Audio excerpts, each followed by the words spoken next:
اجتماعی زندگی میں فرد کا مقام کیا ہے، اس چیز کو اچھی طرح سمجھ لیا جائے، اس امر میں کوئی شک باقی نہیں رہ سکتا کہ ایک ایک قوت جو ہمارے نفس اور جسم میں ودیعت کر دی گئی ہے، محض ہماری ذات کے لیے نہیں ہے بلکہ پوری انسانیت کے لیے ہمارے پاس امانت ہے، اور ہم ان میں سے ہر ایک کے لیے پوری انسانیت کے حق میں جواب دہ ہیں۔ اگر ہم خود اپنی جان کو یا اپنی قوتوں میں سے کسی کو ضائع کرتے ہیں یا اپنی غلط کاری سے اپنے آپ کو نقصان پہنچاتے ہیں تو ہمارے اس فعل کی اصلی حیثیت یہ نہیں ہے کہ جو کچھ ہمارا تھا اس کو ہم نے ضائع کیا یا نقصان پہنچا دیا، بلکہ دراصل اس کی حیثیت یہ ہے کہ تمام عالم انسانی کے لیے جو امانت ہمارے پاس تھی اس میں ہم نے خیانت کی اور اپنی اس حرکت سے پوری نوع کو نقصان پہنچایا۔ ہمارا دنیا میں موجود ہونا خود اس بات پر شاہد ہے کہ دوسرے نے ذمہ داریوں اور تکلیفوں کا بوجھ اٹھا کر زندگی کا نور ہماری طرف منتقل کیا، تبھی ہم اس عالم میں آئے ہیں۔ پھر اسٹیٹ کی تنظیم نے ہماری جان کی حفاظت کی، حفظان صحت کے محکمے ہماری زندگی کے تحفظ میں لگے رہے، لاکھوں کروڑوں انسانوں نے مل کر ہماری ضروریات فراہم کی، تمام اجتماعی اداروں نے مل کر ہماری قوتوں کو سنوارنے اور تربیت دینے کی کوشش کی اور ہمیں وہ کچھ بنایا جو آج ہم ہیں۔ کیا ان سب کا یہ جائز بدلہ ہوگا؟ کیا یہ انصاف ہوگا کہ جس جان اور جن قوتوں کے وجود، بقا، نشو و نما میں دوسروں کا اتنا حصہ ہے اس کو ہم ضائع کر دیں یا مفید بنانے کی بجائے مضر کر دیں؟ خودکشی اسی بنا پر حرام ہے۔ ہاتھ سے شہوت رانی کرنے والے کو اسی وجہ سے دنیا کے سب سے بڑے حکیم نے ملعون کہا ہے۔ عمل قوم لوط کو اسی بنیاد پر بدترین جرم قرار دیا گیا ہے، اور زنا بھی اسی وجہ سے انفرادی تفریح اور خوش وقتی نہیں بلکہ پوری انسانی جماعت پر ظلم ہے۔ زنا اور اجتماعی مظالم۔ غور کیجئے فعل زنا کے ساتھ کتنے اجتماعی مظالم کا قریبی اور گہرا رشتہ ہے۔ نمبر 1، سب سے پہلے ایک زانی اپنے آپ کو امراض خبیثہ کے خطرے میں ڈالتا ہے اور اس طرح نہ صرف اپنی جسمانی قوتوں کی اجتماعی افادیت میں نقص پیدا کرتا ہے بلکہ جماعت اور نسل کو بھی نقصان پہنچاتا ہے۔ سوزاک کے متعلق ہر طبیب آپ کو بتا دے گا کہ مجرائے بول کا ایک قرحہ شاذ و نادر ہی کامل طور پر مندمل ہوتا ہے۔ ایک بڑے ڈاکٹر کا قول ہے کہ ایک دفعہ سوزاک ہمیشہ کے لیے سوزاک۔ اس سے جگر،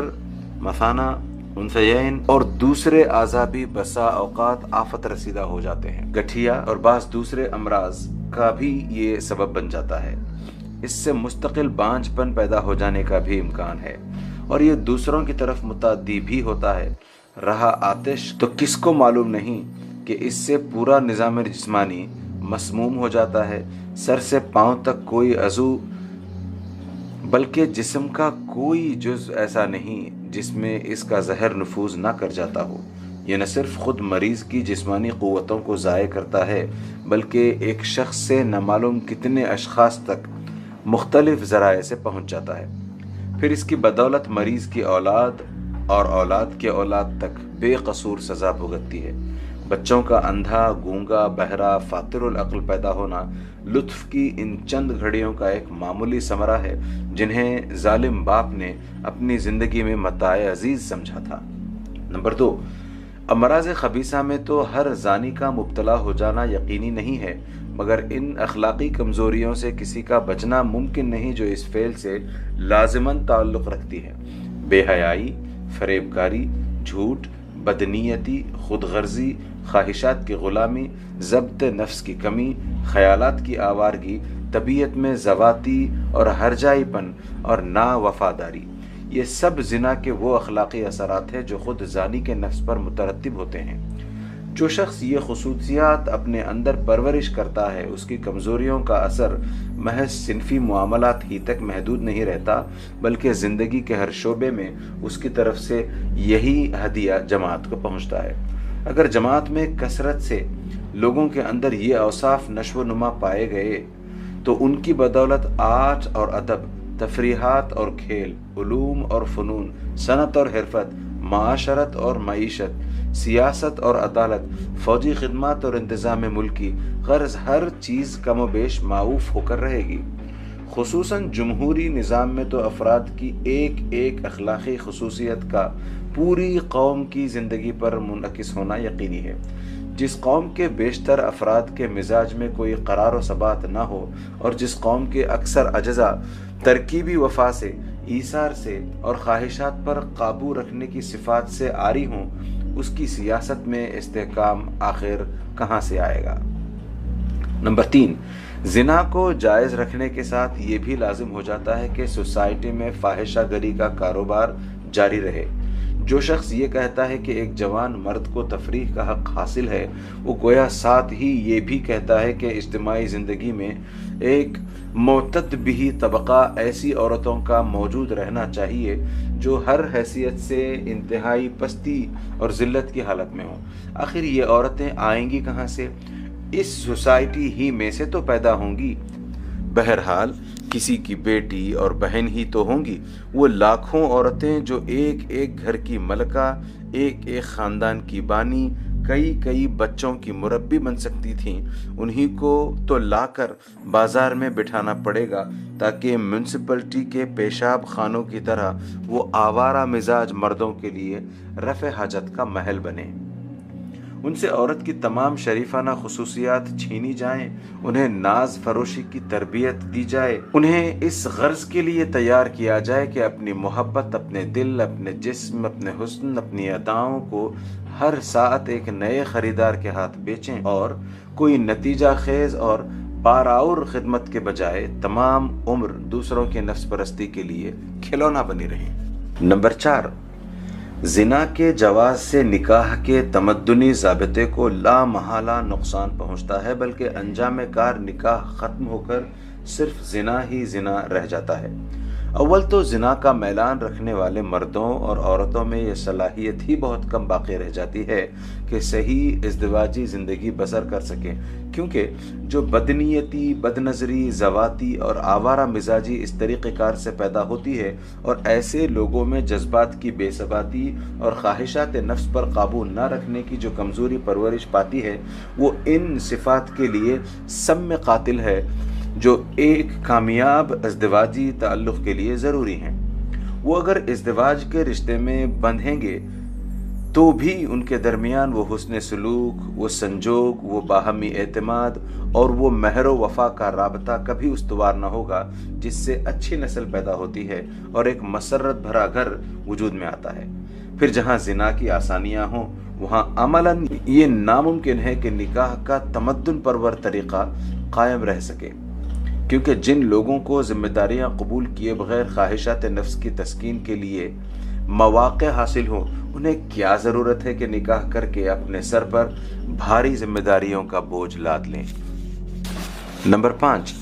زنا کے جواز اور رواج سے نہ صرف تمدن کی جڑ کٹتی ہے بلکہ خود نسل انسانی کی جڑ بھی کٹتی ہے۔ جیسا کہ پہلے ثابت کیا جا چکا ہے، آزادانہ صنفی تعلق میں مرد اور عورت دونوں میں سے کسی کی بھی یہ خواہش نہیں ہوتی اور نہیں ہو سکتی کہ بقائے نوع کی خدمت انجام دیں۔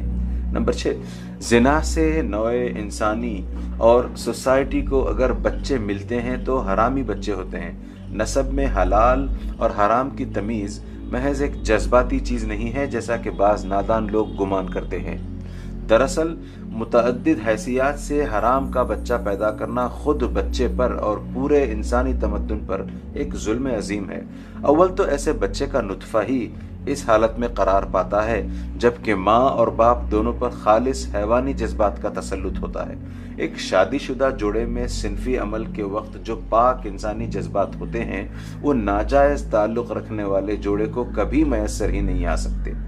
ان کو تو مجرد بہیمیت کا جوش ایک دوسرے سے ملاتا ہے اور اس وقت تمام انسانی خصوصیات برطرف ہوتی ہیں۔ لہٰذا ایک حرامی بچہ طبعاً اپنے والدین کی حیوانیت کا وارث ہوتا ہے۔ پھر وہ بچہ جس کا خیر مقدم کرنے کے لیے نہ ماں تیار ہو نہ باپ، جو کہ مطلوب چیز کی حیثیت سے نہیں بلکہ ایک ناگہانی مصیبت کی حیثیت سے والدین کے درمیان آیا ہو، جس کو باپ کی محبت اور اس کے وسائل بالعموم میسر نہ آئیں، جو صرف ماں کی یک طرفہ تربیت پائے اور وہ بھی ایسی جس میں بے دلی اور بیزاری شامل ہو، جس کو دادا،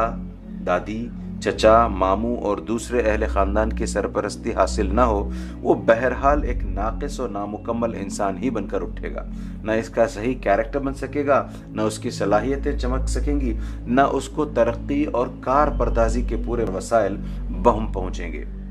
وہ خود بھی ناقص، بے وسیلہ، بے یار و مددگار اور مظلوم ہوگا، اور تمدن کے لیے کسی طرح اتنا مفید نہ بن سکے گا جتنا وہ حلال ہونے کی صورت میں ہو سکتا تھا۔ آزاد شہوت رانی کے حامی کہتے ہیں کہ بچوں کی پرورش اور تعلیم کے لیے ایک قومی نظام ہونا چاہیے تاکہ بچوں کو ان کے والدین اپنے آزادانہ تعلق سے جنم دیں اور قوم ان کو پال پوس کر تمدن کی خدمت کے لیے تیار کرے۔ اس تجویز سے ان لوگوں کا مقصد یہ ہے کہ عورتوں اور مردوں کی آزادی اور ان کی انفرادیت محفوظ رہے اور ان کی نفسانی خواہشات کو نکاح کی پابندیوں میں جکڑے بغیر تولید نسل اور تربیت اطفال کا مدعا حاصل ہو جائے۔ لیکن یہ عجیب بات ہے کہ جن لوگوں کو موجودہ نسل کی انفرادیت اتنی عزیز ہے، وہ آئندہ نسل کے لیے قومی تعلیم یا سرکاری تربیت کا ایسا سسٹم تجویز کرتے ہیں جس میں انفرادیت کے نشو و نما اور شخصیت کے ارتقاء کی کوئی صورت نہیں ہے۔ اس قسم کے ایک سسٹم میں جہاں ہزاروں لاکھوں بچے بیک وقت ایک نقشے، ایک ضابطے اور ایک ہی ڈھنگ پر تیار کیے جائیں، بچوں کا انفرادی تشخص ابھر اور نکھر ہی نہیں سکتا۔ وہاں تو ان میں زیادہ سے زیادہ یکسانی اور مصنوعی ہمواری پیدا ہوگی۔ اس کارخانے سے بچے اسی طرح ایک سی شخصیت لے کر نکلیں گے جس طرح کسی بڑی فیکٹری سے لوہے کے پرزے یکساں ڈھلے ہوئے نکلتے ہیں۔ غور تو کرو، انسان کے متعلق ان کم عقل لوگوں کا تصور کتنا پست اور کتنا گھٹیا ہے۔ یہ باٹا کے جوتوں کی طرح انسان کو تیار کرنا چاہتے ہیں۔ ان کو معلوم نہیں کہ بچے کی شخصیت کو تیار کرنا ایک لطیف ترین آرٹ ہے۔ یہ آرٹ ایک چھوٹے نگار خانے ہی میں انجام پا سکتا ہے جہاں ہر مصور کی توجہ ایک ایک تصویر پر مرکوز ہو۔ ایک بڑی فیکٹری میں جہاں کرائے کے مزدور ایک ہی طرز کی تصویریں لاکھوں کی تعداد میں تیار کرتے ہیں، یہ آرٹ غارت ہوگا نہ کہ ترقی کرے گا۔ پھر قومی تعلیم و تربیت کے اس سسٹم میں آپ کو بہرحال ایسے کارکنوں کی ضرورت ہوگی جو سوسائٹی کی طرف سے بچوں کی پرورش کا کام سنبھالیں، اور یہ بھی ظاہر ہے کہ اس خدمت کو انجام دینے کے لیے ایسے ہی کارکن موزوں ہو سکتے ہیں جو اپنے جذبات اور خواہشات پر قابو رکھتے ہوں اور جن میں خود اخلاقی انضباط پایا جاتا ہو، ورنہ وہ بچوں میں اخلاقی انضباط کیسے پیدا کریں گے؟ اب سوال یہ ہے کہ ایسے آدمی آپ لائیں گے کہاں سے؟ آپ تو قومی تعلیم و تربیت کا سسٹم قائم ہی اس لیے کر رہے ہیں کہ مردوں اور عورتوں کو اپنی خواہشات پوری کرنے کے لیے آزاد چھوڑ دیا جائے۔ اس طرح جب آپ نے سوسائٹی میں سے اخلاقی انضباط اور خواہشات کو قابو میں رکھنے کی صلاحیت کا بیج ہی مار دیا تو اندھوں کی بستی میں آنکھوں والے دستیاب کہاں ہوں گے کہ وہ نئی نسلوں کو دیکھ کر چلنا سکھائیں۔ نمبر 7، زنا کے ذریعے سے ایک خود غرض انسان جس عورت کو بچے کی ماں بنا دیتا ہے، اس کی زندگی ہمیشہ کے لیے تباہ ہو جاتی ہے اور اس پر ذلت اور نفرت عامہ اور مصائب کا ایسا پہاڑ ٹوٹ پڑتا ہے کہ جیتے جی وہ اس کے بوجھ تلے سے نہیں نکل سکتی۔ نئے اخلاقی اصولوں نے اس مشکل کا حل یہ تجویز کیا ہے کہ ہر قسم کی مادری کو مساوی حیثیت دے دی جائے، خواہ وہ قید نکاح کے اندر ہو یا باہر۔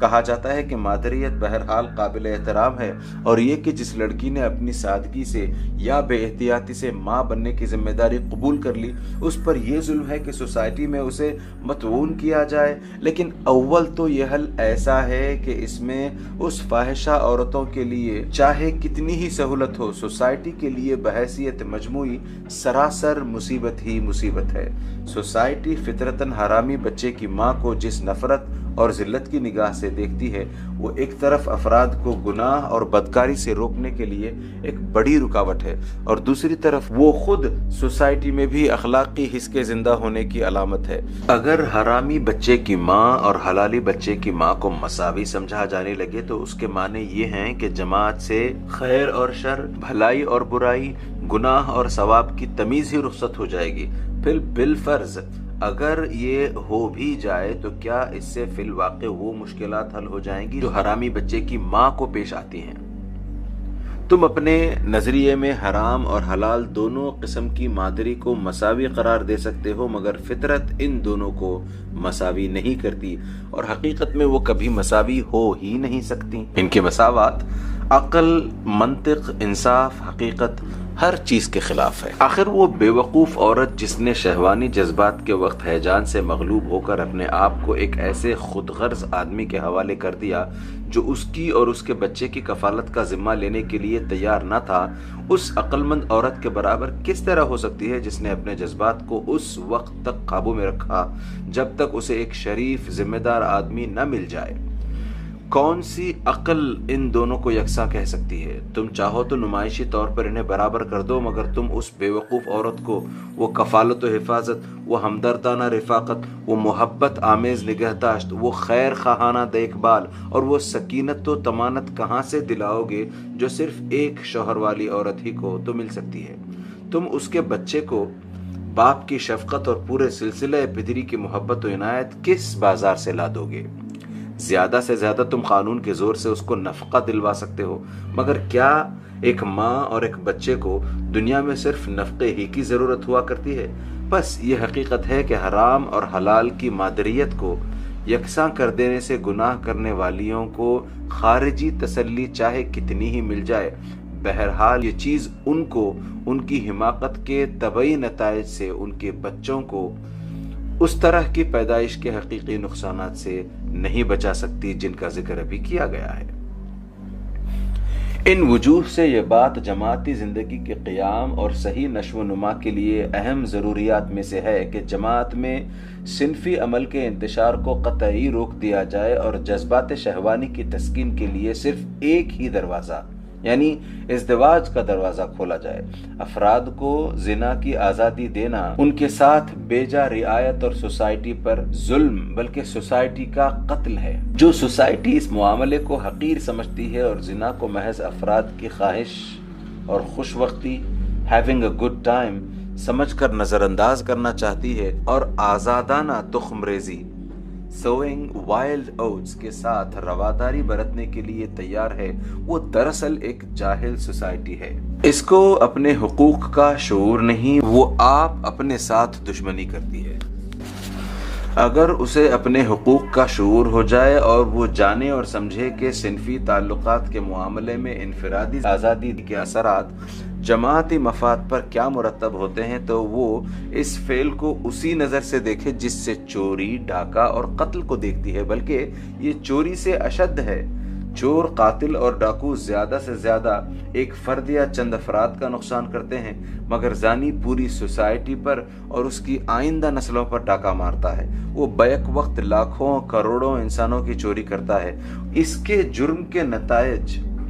ان سب مجرموں سے زیادہ دور رس اور زیادہ وسیع ہیں۔ جب یہ تسلیم ہے کہ افراد کی خود غرضانہ دست درازیوں کے مقابلے میں سوسائٹی کی مدد پر قانون کی طاقت ہونی چاہیے، اور جب اسی بنیاد پر چوری ہو، قتل، لوٹ مار، جال سازی اور غصب حقوق کی دوسری صورتوں کو جرم قرار دے کر تعزیر کے زور سے ان کا سدباب کیا جاتا ہے، تو کوئی وجہ نہیں کہ زنا کے معاملے میں قانون سوسائٹی کا محافظ نہ ہو اور اسے تعزیری جرم قرار نہ دیا جائے۔ اصولی حیثیت سے بھی یہ کھلی ہوئی بات ہے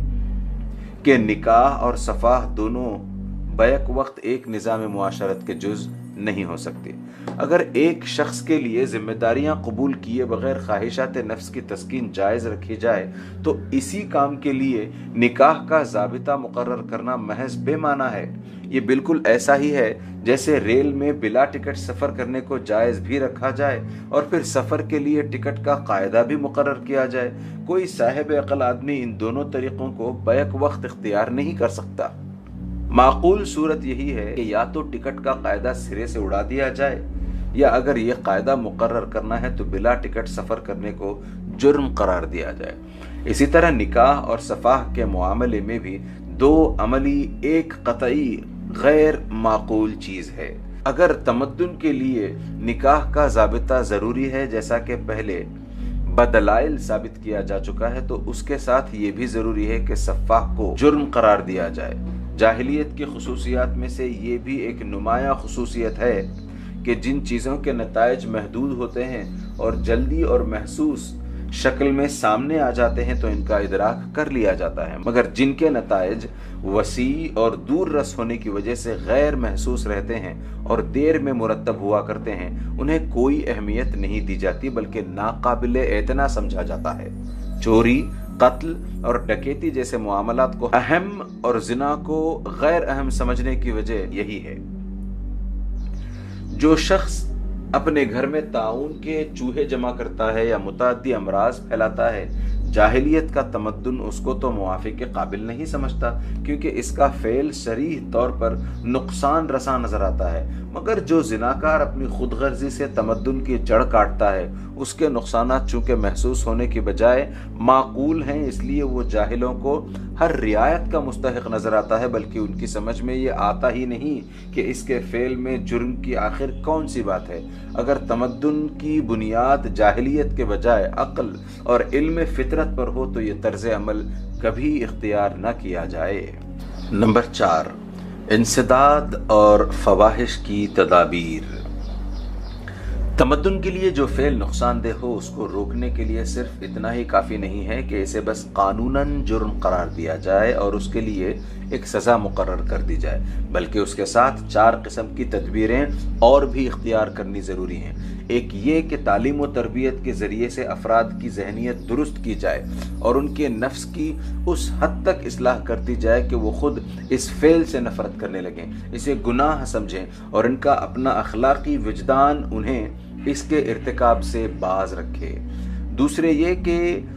جماعتی اخلاق اور رائے عامہ کو اس گناہ یا جرم کے خلاف اس حد تک تیار کر دیا جائے کہ عام لوگ اسے عیب اور لائق شرم فعل سمجھنے اور اس کے مرتکب کو نفرت کی نگاہ سے دیکھنے لگیں، تاکہ جن افراد کی تربیت ناقص رہ گئی ہو یا جن کا اخلاقی وجدان کمزور ہو انہیں رائے عامہ کی طاقت ارتکاب جرم سے باز رکھے۔ تیسرے یہ کہ نظام تمدن میں ایسے تمام اسباب کا انسداد کر دیا جائے جو اس جرم کی تحریک کرنے والے اور اس کی طرف ترغیب و تحریص دلانے والے ہوں، اور اس کے ساتھ ہی ان اسباب کو بھی حتی الامکان دور کیا جائے جو افراد کو اس فعل پر مجبور کرنے والے ہوں۔ چوتھے یہ کہ تمدنی زندگی میں ایسی رکاوٹیں اور مشکلات پیدا کر دی جائیں کہ اگر کوئی شخص اس جرم کا ارتکاب کرنا بھی چاہے تو آسانی سے نہ کر سکے۔ یہ 4 تدبیریں ایسی ہیں جن کی صحت اور ضرورت پر عقل شہادت دیتی ہے، فطرت ان کا مطالبہ کرتی ہے اور بالفعل ساری دنیا کا تعامل بھی یہی ہے کہ سوسائٹی کا قانون جن جن چیزوں کو جرم قرار دیتا ہے ان سب کو روکنے کے لیے تعزیر کے علاوہ یہ 4 تدبیریں بھی کم و بیش ضرور استعمال کی جاتی ہیں۔ اب اگر یہ مسلم ہے کہ صنفی تعلقات کا انتشار تمدن کے لیے مہلک اور سوسائٹی کے خلاف ایک شدید جرم کی حیثیت رکھتا ہے تو لامحالہ یہ بھی تسلیم کرنا پڑے گا کہ اسے روکنے کے لیے تعزیر کے ساتھ ساتھ وہ سب اصلاحی و انسدادی تدابیر استعمال کرنی ضروری ہیں جن کا ذکر اوپر کیا گیا ہے۔ اس کے لیے افراد کی تربیت بھی ہونی چاہیے، رائے عام کو بھی اس کی مخالفت کے لیے تیار کرنا چاہیے، تمدن کے دائرے سے ان تمام چیزوں کو خارج بھی کرنا چاہیے جو افراد کی شہوانی جذبات کو مشتعل کرتی ہیں، نظام معاشرت سے ان رکاوٹوں کو بھی دور کرنا چاہیے جو نکاح کے لیے مشکلات پیدا کرتی ہیں، اور مردوں اور عورتوں کے تعلقات پر ایسی پابندیاں بھی عائد کرنی چاہیے کہ اگر وہ دائرہ ازدواج سے باہر صنفی تعلق قائم کرنے کی طرف مائل ہو تو ان کی راہ میں بہت سے مضبوط حجابات حائل ہو جائیں۔ زنا کو جرم اور گناہ تسلیم کر لینے کے بعد کوئی صاحب عقل آدمی ان تدابیر کے خلاف ایک لفظ نہیں کہہ سکتا۔